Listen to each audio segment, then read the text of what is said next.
মায়ের কষ্ট দেখলে আমরা মেয়েরা বসে থাকতে পারি না। আজকে বাবার বাড়ি এসে কি কাজ করলাম সব থাকছে এই ব্লগে।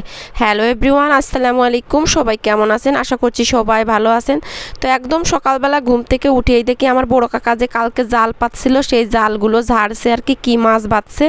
তো আর আমি একদম ঘুম থেকে উঠেই দেখেন আমার মুখ টোক একদম ফুলো ফুলো ভাব আর কি। আর আমি দেখি আমার আম্মু একদম সকালবেলা উঠে রান্না করতেছে। এই যে আমার আম্মুর ভাত রান্না করা হয়ে গেছে হাঁড়িতে, আর তরকারি রান্না করতেছে। যেহেতু পাট উঠাবে আজকে, তো সকালবেলায় আম্মু রান্না করতেছে। আর এই যে আমার আম্মুর হাঁসে একটা ডিম পারছে।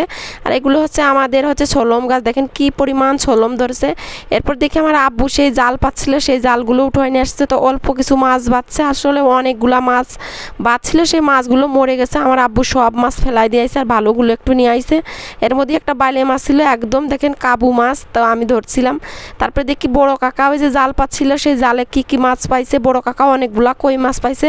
আর আমার বড় কাকা একটা দোয়াল পাচ্ছিল, সেই দোয়ালে আর কি এই যে কুচে মাছ বাঁচছে। তা কুচে মাছ দেখে তো আমার অনেক বেশি ভয় করতেছিল। পরে কাকা এই কুচে মাছটা উঠায়ে আমার এক ফুফতো ভাইকে দিয়ে আসতে যাচ্ছে, সে নাকি অনেক বেশি পছন্দ করে এই কুচে মাছটা। পরে বড় কাকি আমাকে বলতেছে যে মাছ করে একটু কুটিয়ে দাও, কারণ আমি এখন রান্না করতেছি। বড় কাকিদের আজকে পাট উঠাবে।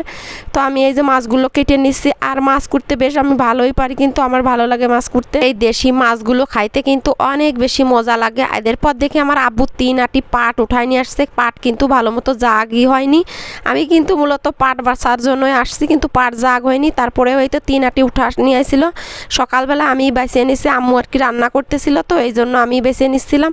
তারপরে পাট টাট বাইছে আমার আম্মু দেখি এই যে ছোটো মাছ দিয়ে, চিংড়ি মাছ দিয়ে আর কি করলা আলু দিয়ে চচ্চড়ি রান্না করছে, আর ডিম ভুনা করছে। আমি তো এই তো খেয়ে নিচ্ছি। আর মায়ের হাতের রান্না তো অনেক বেশি মজা হয়, আর তরকারি কিন্তু অনেক বেশি মজা হয়েছিল খাইতে। তারপরে এই তো একটু পরে আমি আম্মুকে বলতেছি সাজে কাকারা ওইদিকে পাট উঠাইছে, চলো আমরা একটু ঘুরে আসি। তো এখানে এসে দেখি অনেক কচু গাছ, সেই কচু গাছে অনেক সুন্দর সুন্দর লতি বেরোইছে। তো আম্মুকে বললাম যে তুলো তো আম্মু, তুমি বিকালবেলা চিংড়ি মাছ দিয়ে কচুর লতি রান্না করবা। তো আম্মু তুলে নিচ্ছিল একদম টাটকা টাটকা কচুর লতি, বুনো কচুর লতি। তারপর দেখি এই জায়গায় অনেকগুলা কলমি শাক হয়েছে। কলমি শাক দেখেই তো আমার মনে হচ্ছিলো যে আমি তুলি, আমার শাক সবজি তুলতে আবার অনেক বেশি ভালো লাগে। তো আমি এই যে শাকগুলো তুলে নিচ্ছি, কি সুন্দর দেখেন একদম টাটকা টাটকা কলমি শাক রাস্তার কোল দিয়ে। আর দেখেন গ্রামের মানুষেরা কিভাবে পাট বাঁচছে, যেহেতু এখন পাটের বোতর সবাই পাট বাঁচে। আর অনেক দিন পর এই যে আমি ঘোড়ার গাড়ি দেখতেছি রাস্তার পার, আমার অনেক বেশি ভালো লাগতেছিল। তারপরে দেখি আমার বড় কাকা আমাদের পুকুরে পাট ধুচ্ছে। তো বড় কাকারে বলতেছি আসে কাকা আমারে কালকে একটা নৌকা এনে দিবা, আমি কালকে একটু নৌকায় যাব ঘুরতে বিলে। তো কাকা বলল যে দিবা নে। আর এইটা আমাদের পুকুর, অনেক বড় পুকুর, অনেক মাছ দিয়ে আছে। আর এই যে গ্রামের দৃশ্য, পাট ধোয়ার দৃশ্য কত সুন্দর না লাগে বলেন। তারপরে এই তো দুপুরে গোসল টোসল করে বিকালবেলা দেখি আমাদের বাসার পাশে একটা ভ্যান রাখা রয়েছে। তো আমি ভ্যানে উঠে বসে একটু ভিডিও করতেছিলাম, আর সবার সাথে আর কি গল্প করতেছিলাম, অনেক বেশি ভালো লাগতেছিল। আর গ্রামের এই যে রাস্তার কল দিয়ে পাট কাটি, পাট নাড়া, এই দৃশ্যটা অনেক সুন্দর লাগে, তাই না? তারপরে এই তো বিকালবেলা আমি চলে আসছি রান্না করতে, কারণ আম্মু অনেক কাজে ব্যস্ত আছে। তো আমাকে বললো যে দেশি মোরগের মাংস ভিজাই রাখা হয়েছে, তুমি একটু রান্না করোগে। আসলে মা মশলা টশলা সব বাটিয়ে দিয়েছে, এই জন্য আমি রান্না করতেছি।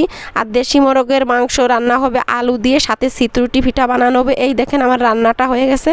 তো আমার ভিডিওটা আপনাদের কাছে কেমন লাগলো অবশ্যই কমেন্ট করে জানাবেন। ভিডিওটি ভালো লাগলে লাইক কমেন্ট শেয়ার করবেন। সবাই ভালো থাকবেন, সুস্থ থাকবেন। আল্লাহ হাফেজ।